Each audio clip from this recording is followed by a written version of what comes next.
तुम्हाला असं गोड वाटलं ना तर कंजूसपणा करू नका, टाळी वाजवायचा. एवढे मोठे मोठे थोर गायक आपल्याला मिळाले.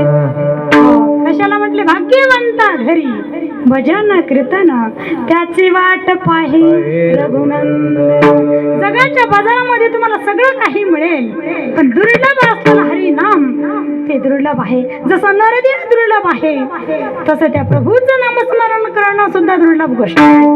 बहु अवघड असे संत भेटी, परिती जगजेती करुणा केली. आयुष्यभर मम जनावी नारायणा, अंतरीच्या खुना प्रगटोनी. विचार जर केला, अवघड असणारी गोष्ट संतांची भेट होत नाही, पण माझ्या कुंती गाताईचं एवढं पुण्य आहे.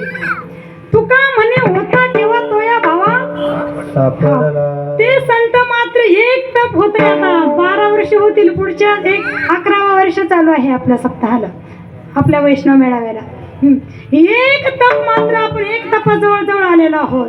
आणि माझे संत न सांगता न बोलता एक कॉल केला तर आम्ही सगळेच मात्र ताईचे हजर असतो 3 दिवस. कशामुळं?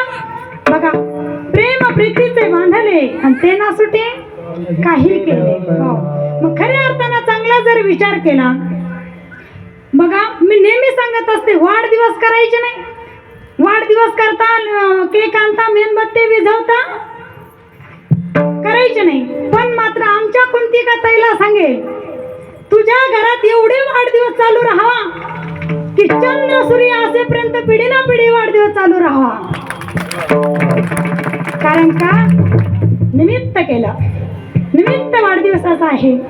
पण मात्र त्या निमित्तातून मला जो आलेला अनुभव आहे, माझ्या सद्गुरूंना कानी जे पेरिले डोळा ते उगविले, व्यापक असणारा परमात्मा मला जो अनुभव आला तो मात्र मला मांडायचा आहे, मला तो द्यायचा आहे. मला कसा देता येईल म्हणून मात्र मला काय करायचं आहे? बघा, आपण मात्र आपल्याला कुठं वर्गणी द्यायची म्हणलं तर मागं पुढं विचार करतो बरं का, किती द्यावं किती द्यावं. इथले परतूर मध्ये नाही तसं, पण आमच्याकडे वर्गणी मागायला आले म्हटलं देऊ ना. अजून कुठे सप्ताह संपलाय, बसू द्या सप्ताह, बसला का अजून कुठे संपलाय, होऊ द्या 7वा दिवस, नाही का. पण मात्र खरोखर मात्र मी नेहमी सांगत असते, तन शुद्ध होतं पाण्यानं, मन शुद्ध होतं ध्यानानं, आणि धन शुद्ध होतं कुठंतरी दान केल्यानं. म्हणून दान केलं पाहिजे. माझ्या कुंतिका ताईचं धन शुद्ध होत चाललं, म्हणून एकावर एक माळा चढत चालला. विठ्ठल विठ्ठल